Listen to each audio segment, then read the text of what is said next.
बिस्मिल्लाहिर्रहमानिर्रहीम। अस्सलाम वालेकुम। मैं हूं शहजाद अहमद। 144 न्यूज़ HD के लाइव प्रोग्राम आज मलिक महमूद के साथ में हाजिर खिदमत हूँ। जैसा कि आप जानते हैं, हमारे इस प्रोग्राम में मौजूद होते हैं मलिक महमूद अहमद खोखर साहब, जो कि सीनियर साफ़ी व तज्ज़ियाकार हैं। सर, मैं आपको इस प्रोग्राम में खुशामदीद कहता हूँ। जैसा कि शेख रशीद साहब ने एक निजी चैनल में इंटरव्यू देते हुए कहा है कि महंगाई इस हुकूमत के लिए एक बड़ा चैलेंज है, कैसे देखते हैं इसको? बिस्मिल्लाहिर्रहमानिर्रहीम। शुक्रिया शहजाद। मैं तो ये बात कब से कर रहा हूँ, सिर्फ मैं नहीं कर रहा, पूरी अपोजिशन कर रही है। आपने एक प्रोग्राम में मुझसे पूछा था कि बिलावल साहब ये बात कर रहे हैं कि ये हुकूमत खुद ही अपने वजन से गिर जाएगी जी। तो तभी मैंने आपको ये बात कही थी कि वो यही वो चीज़ थी, यही वो वज़न है, यही वो महंगाई ही वो वज़न है जिससे ये इस हुकूमत ने गिरना है या गिर जाएगी, या जो नाकदीन है या अपोजिशन है वो ये उनकी जो प्रेडिक्शन है ये हुकूमत गिर जाएगी, यही वो चीज़ है। तो मैं शहजाद अहमद आज इसको ज़रा डिफरेंट तरीके से एनालाइज करना चाहूँगा। मैं कोई भी एक्सीडेंट होता है ना, रोड एक्सीडेंट हम अक्सर देखते हैं, उसमें मुख्तलिफ तरह की इंजरीज होती हैं जी। टांग की इंजरी होती है, हेड इंजरी होती है, बाजू की और पूरे जिस्म की। तो जब डॉक्टर के पास हॉस्पिटल में जाता है ना पेशेंट, तो सबसे पहले उसकी जो हेड इंजरी होती है उसको देखा जाता है, उसकी टांगों को या बाजू को या जो चीज़ें मतलब इससे ऊपर जो चीज़ें डैमेज हुई होती हैं उनको सबसे पहले उनका ट्रीटमेंट किया जाता है। तो बकौल खान साहब के करप्शन सबसे बड़ा मसला है हमारे मुल्क का, लेकिन मैं कहता हूँ कि सबसे बड़ी जो चोट है, जो इंजरी है, वो महंगाई है जी। करप्शन भी एक मसला है, लेकिन महंगाई सबसे बड़ा मसला है। महंगाई वो हेड इंजरी है कि जिसका इलाज सबसे पहले होना चाहिए था।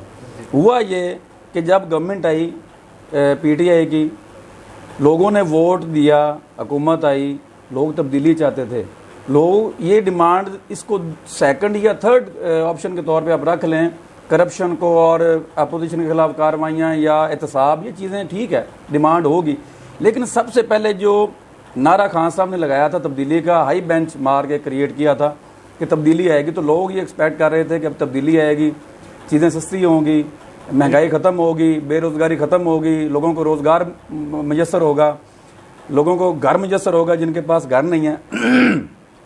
तो बदकिस्मती से जो हेड इंजरी थी, हेड इंजरी ये थी बेरोज़गारी, महंगाई, गुर्बत का खात्मा, उसको छोड़ के तो जो बाकी जिस्म के हिस्सों का ट्रीटमेंट था वो शुरू कर दिया गया, इसको छोड़ दिया गया।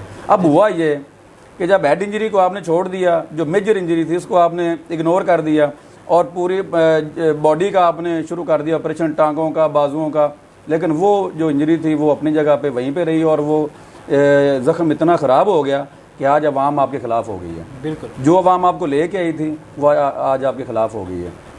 तो इसके लिए हेड इंजरी जो थी उस पर तवज्जो देनी चाहिए थी, यानी कि महंगाई पर तवज्जो देनी चाहिए थी, बेरोज़गारी पर तवज्जो देनी चाहिए थी और गुर्बत पर तवज्जो देनी चाहिए थी, जिस पे नहीं दी गई। दूसरी बात, पाकिस्तान में नहीं पूरी दुनिया में नाखन से लेकर सर के बाल तक हर बॉडी के अलग अलग स्पेशलिस्ट बैठे हुए हैं। बिल्कुल। तो खान साहब को एक हॉस्पिटल का MS होता है, उसने मॉनिटरिंग करनी होती है पूरे हॉस्पिटल की। तो खान साहब जो थे वो MS थे, तो जो पेशेंट था खान साहब का काम था कि वो जितने भी स्पेशलिस्ट थे, जैसे कि मेरी मुराद असद उमर साहब से है, वो इकोनॉमिस्ट थे, उन्होंने कहा था कि मैं इकोनॉमी को ज़बरदस्त बना दूंगा। ऐसे ही और कई जो आज कैबिनेट में वज़रा बैठे हुए, उन्होंने कहा, शेख रशीद साहब ने कहा मैं ट्रेन को ऐसे कर दूंगा, और दीगर वज़रा ने कहा फलां को ये कर देंगे, कि वो डॉक्टर्स थे जो दीगर चीज़ों के स्पेशलिस्ट थे। अब खान साहब को चाहिए था कि उनके ज़िम्मे वो लगाते, भाई आप जैसे शहजाद अकबर साहब एहतसाब के ज़िम्मे उनके लग गया, वो एहतसाब करते। बिल्कुल। तो खान साहब मॉनिटरिंग करते कि ओवरऑल बॉडी में किस किस चीज़ का ट्रीटमेंट हो रहा है। तो खान साहब को चाहिए था बीइंग चीफ एग्जेक्टिव कि आप देखते हैं कि यार हेड इंजरी को आप इग्नोर कर रहे हो, बाकी पूरी बॉडी का ऑपरेशन कर रहे हो, आप अपोजिशन को पकड़ रहे हो, एहतसाब आप कर रहे हो, सब कुछ कर रहे हो, भाई इनका काम उन्हें करने दो, नैब का काम है नैब को करने दो, FIA काम FIA को करने दो। आप हेड इंजरी देखो, आपके जिम्मे जो जिस चीज़ पे, जिस बेस पे अवाम आपको लेके आई है, महंगाई की वजह से, बेरोज़गारी की वजह से, गुर्बत की वजह से, बच्चे 2.5 करोड़ बच्चे जब आप आए हैं तो वो स्कूलों से बाहर थे, लोग भूखे मारे। अब आप मुझे बताएं कि आपने वो चीज़ें जो हॉट इशूज़ थे आपने उनको साइड पे कर दिया, आप टांगों के इलाज कर रहे हैं। तो इसलिए शेख रशीद साहब ने कन्फेस किया, अच्छा किया, उन्हें पता है कि जो मेंबर्स हैं जो मुंतखब हो के आए हैं, एंड ऑफ द डे उन्होंने अवाम में जाना है, अवाम से वोट मांगने हैं। तो अवाम गिरेबान पकड़ेगी, वो पूछेगी कि भाई क्या किया हमारे लिए, आटा कहाँ था आपने कहाँ पहुँचा दिया, चीनी कहाँ तक पहुँचा दी आपने, पेट्रोल कहाँ तक पहुँचा दिया आपने, बिजली के नर्ख कहाँ तक पहुँचा दिए आपने, दालें कहाँ तक पहुँचा दी आपने, टमाटर का रेट कहाँ तक पहुँचा दिया आपने, प्याज का रेट कहाँ तक पहुँचा दिया, तो हम वोट आपको क्यों दें। ये अपोजिशन शायद 1% भी कामयाब ना हो सकती अगर हुकूमत की तवज्जो महंगाई, बेरोजगारी, गुर्बत और अवाम की तरफ होती। इनकी प्रायोरिटी ही हेड इंजरी नहीं थी, इनकी प्रायोरिटी ही एहतसाब था। करें आप एहतसाब, एहतसाब आपने नहीं करना, एहतसाब के लिए इदारे बैठे हुए हैं, इदारों ने करना था। आपका काम था महंगाई पे तवज्जो देते, जो चीजें हॉट इश्यूज थे जो उन पे तवज्जो देते। आज आप ये गवर्नमेंट में बैठ के रोना ना रोएं कि हम जानते हैं महंगाई मसला, भाई मसला क्यों हुआ, आप जिम्मेदार हैं, बिल्कुल जिम्मेदार, आपकी जिम्मेदारी थी। बिल्कुल। इसमें इसी हवाले से जैसा कि अपोजिशन की बात हुई तो शेख रशीद साहब ने यह भी कहा कि नवाज शरीफ एस्टेब्लिशमेंट की पैदावार है, कैसे देखते हैं इस बयान? कौन सा लीडर एस्टेब्लिशमेंट की पैदावार नहीं है, मुझे वो बता दें। शेख रशीद साहब कल प्रेम शरफ की कैबिनेट बैठे हुए थे, भूल गए? जी जी। शेख रशीद साहब आपको माजी में और भी कई कैबिनेट में बैठे नजर आते होंगे, वो जो बार बार कहते हैं कि मैं 8 बार मिनिस्टर बना हूं, 8 बार या समथिंग 14 बार वो कहते हैं। तो उन्हें ये वो मिनिस्ट्रीज आप देखें कि वो किस किस कैबिनेट में वो मिनिस्टर रहे हैं। तो ये बात वो बंदा करे जिसका खुद एस्टेब्लिशमेंट से कोई तल्लक ना हो। एक बात ज़हन में रखे शहजाद अहमद, जितना एस्टेब्लिशमेंट को क्रिटिसाइज किया जाता है, एस्टेब्लिशमेंट और गवर्नमेंट ये आपस में लाजमा मलजूम है। कोई भी गवर्नमेंट, ये कड़वा सच है, कोई भी गवर्नमेंट एस्टेब्लिशमेंट की सपोर्ट के बगैर नहीं चल सकती, जो अब तक की हिस्ट्री है पाकिस्तान की। और आप चीखते रहें, चलाते रहें कि जिस एस्टेब्लिशमेंट की फलां पैदावार है, फलां पैदावार है, भाई वो नाम बताएं जो नहीं है। आप शेख रशीद साहब कल बैठ के इमरान खान के साथ बैठना आप अपनी तौहीन समझ रहे थे। इमरान खान साहब ये कह रहे थे कि शेख रशीद मैं इसको चपड़ासी भी ना रखूं। आप कल जब मुशर्रफ की कबीना में थे तो आप इमरान खान को गालियां दे रहे थे, आज आप इमरान खान के साथ हैं तो आप अब दीगर लोगों को गालियां दे रहे हैं, उनको कह रहे हैं जो आपने जिन अलकाबाज से आपने खान साहब को नवाजा था, ज़रा वो निकाले। उसी मुझे समझ नहीं आती इनकी जो याददाश्त कमज़ोर क्यों हो जाती है।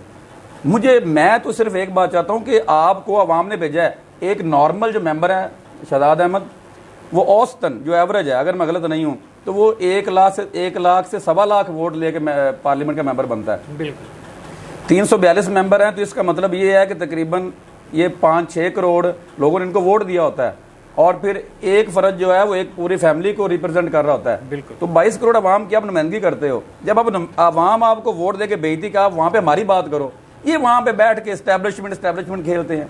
भाई अवाम की बात करो, अवाम ने आपको मुंतखब किया है, आप पार्लियामेंट में आए हो, कोई भी हो, चाहे अपोजिशन है चाहे गवर्नमेंट है, आप वोट लेके आए हैं, अवाम ने आपको वोट दिया है, आपका काम है आप अवाम की बात करें, अपोजिशन भी अवाम की बात करे, गवर्नमेंट भी अवाम की बात करे। तो ये बात एस्टेब्लिशमेंट खेलना बंद करें और ये रोना बंद करें कि साबका गवर्नमेंट में ये किया, पहली गवर्नमेंट ये करेगी वो करेगी। छोड़ें इस बात को। आप ने महंगाई पर तवज्जो दी होती, बेरोजगारी पर तवज्जो दी होती, अगर इस गवर्नमेंट ने बेघर लोगों के लिए घरों के लिए बंदोबस्त किया होता, अगर इस गवर्नमेंट ने अवाम के लिए कुछ किया होता, तो ये अपोजिशन जितना मर्जी जोर लगाती, एक बंदा भी नहीं था निकलना अपोजिशन के पीछे। अपोजिशन आज पूरी की पूरी अवाम इमरान खान साहब के पीछे खड़ी होती। बिल्कुल। इमरान खान साहब ज़ाती तौर पे जितने ईमानदार आदमी हैं और जितने वो कहते हैं कि जितने शौक के साथ अवाम इनको लेके आई थी, अगर इमरान खान साहब बाकी चीज़ें छोड़ के तवज्जो देते अगर ये अवाम के मसाइल पे, तो आज पूरी की पूरी अवाम इमरान खान साहब के पीछे खड़ी होती। लेकिन इमरान खान साहब ने बदकिस्मती में उनकी जो प्रायोरिटीज़ रही हैं वो एहतसाब और करप्शन और वो रहा है, जो कि ख़त्म नहीं हुआ। करप्शन ख़त्म हुई नहीं हुई, दुगनी हो गई। खान साहब जब नारा लगा के आए थे तब करप्शन जितनी थी अब उससे दुगनी है। कर्जों की बात थी, कर्जे भी आपने 13,000 अरब अब तक ले चुके हैं। इसके अलावा महंगाई भी आपने की, डॉलर भी महंगा किया आपने। तो जो जो वादे आप करके आए थे वो तो पूरे भी नहीं हुए। आपके एक मिनिस्टर ने कहा था जी कि इधर गवर्नमेंट आएगी, हम 200 अरब डॉलर लेके आएंगे, 100 अरब मारेंगे IMF के मुंह पे, 100 अरब जो है हम अवाम पे खर्च करेंगे। किधर गया वो 200 अरब, मुझे तो बताएं। कहीं भी नहीं है ना। जो जो आपने बातें की थी एक भी पूरी नहीं की। तो एटलीस्ट आपको अवाम का सोचना चाहिए था। ये चीज़ें आप चौथे और 5वें साल के लिए रख लेते। ठीक है। तो आज अपोजिशन के लिए बड़ा ज़बरदस्त है, उनके पास कार्ड खेलने के लिए है। वो कह रहे हैं जी हम तो महंगाई के लिए निकल रहे हैं। मे भी हो सकता है, उन पर से पर्दा उनके ज़ाती मुफादात हो सकते हैं, लेकिन वो कह रहे हैं, आज वो नारा जब लगाएंगे कि हम तो जी अवाम की महंगाई के लिए नहीं कर रहे हैं, अवाम पिस रहे हैं। मैं ज़ाती तौर पर शहजाद अहमद एक बच्चे को जानता हूँ, मेरे पास एक बंदा आया, उसके 5 बच्चे हैं, खुदा की कसम वो कहता है मैं इनको लेके मैं खुदकुशी करने के लिए तैयार हूँ। मैंने उसे समझाया, उसको हौसला दिया। लोग खुदकुशियाँ करने पर मजबूर हो गए हैं। गवर्नमेंट ईमानदार है, इस ईमानदारी से लोगों का पेट नहीं भरता। एक बंदा जिसकी इनकम माना 20,000 रुपये है, वो उसके 5 बच्चे हैं, तो एक नॉर्मल घर का किराया 15,000 रुपये है। वो घर का किराया दे, अपने बच्चे स्कूल भेजे, अपना पेट पाले, किचन चलाए, अपना इलाज मुआवजा करवाए, क्या करे वो? तो हुकूमत को संजीदगी से सोचना पड़ेगा इसके लिए। यहाँ पे एक मैं खबर ऐड करना चाहूँगा कि आसिम सलीम बाजवा का जो इस्तीफ़ा है वो वज़ीर-ए-आज़म ने कबूल कर लिया है। उनका जो इस्तीफ़ा वो वज़ीर-ए-आज़म ने मंजूर कर लिया है। इस तरह से अब अगर हम अपने जो है प्रोग्राम को आगे बढ़ाते हुए, शाह महमूद कुरैशी साहब ने कहा कि जो मुल्क जिस स्पीड से तरक्की कर रहा है, अपोजिशन को ये बात हजम नहीं हो रही, क्या करना चाहिए? जिस स्पीड से मुल्क तरक्की कर रहा है, इस पे तो मैं समझता हूँ कि हजम तो छोटा लफ्ज़ है, पेट खराब होना चाहिए। मतलब तरक्की तो वाकई हो रही है, लेकिन इस तरफ नहीं हो रही, इस तरफ हो रही है। यानी कि टमाटर जो है वो 300 किलो पे चला जाता है, 300 रुपये किलो पे। घी भी बड़ी तरक्की कर रहा है, चीनी बड़ी तरक्की कर रही है, वो 110 पे चली गई है। आलू बड़ी तरक्की कर रहा है, जिसको पूछता कोई नहीं था, आलू 100 रुपये तक चला गया है। वाकई तरक्की तो हो रही है, लेकिन महंगाई में काश पाकिस्तान भी तरक्की करता। आपका जीडीपी आप देख लें कहाँ पहुँच गया, आपकी इन्फ्लेशन कहाँ पहुँच गई है, आपके जो है ओवरऑल दरामदाद बरा, आप ओवरऑल तजिया करें। आप कहाँ खड़े हैं? आप किस तरक्की की बात कर रहे हैं? मैं इस हुकूमत का नाकद नहीं हूँ, मैं क्रिटिक नहीं हूँ, लेकिन मैं तो सिंपल सा एक पाकिस्तानी शहरी होने के नाते सवाल पूछता हूँ कि शाह महमूद कुरैशी साहब ये भी बता दें कि मुल्क तरक्की कर क्या रहा है। चीज़ों ने तरक्की ज़रूर की है। जो आलू जिसको पूछ रहा कोई नहीं था, वो तरक्की आज कर गया। आलू आज कमाल है, मतलब उसको आज देखने के लिए लोग जो गरीब वो दूर से देखते हैं कि हाँ जी ठीक है, ये तरक्की भी। टमाटर को लोग, जो गरीब बंदा है उसकी पहुंच से दूर है, वो दूर से देख सकता है टमाटर को।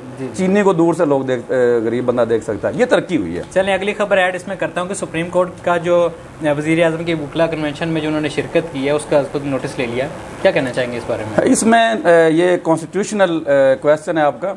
इसमें चूँकि जो एडवोकेट जनरल पंजाब भी वहाँ पे मौजूद थे, तो एक केस था, शायद जस्टिस काजी फ़ायज़ ईसा साहब उस केस की समाअत कर रहे थे, तो शायद उसमें एडवोकेट जनरल पंजाब साहब ने वहाँ पे जाना था।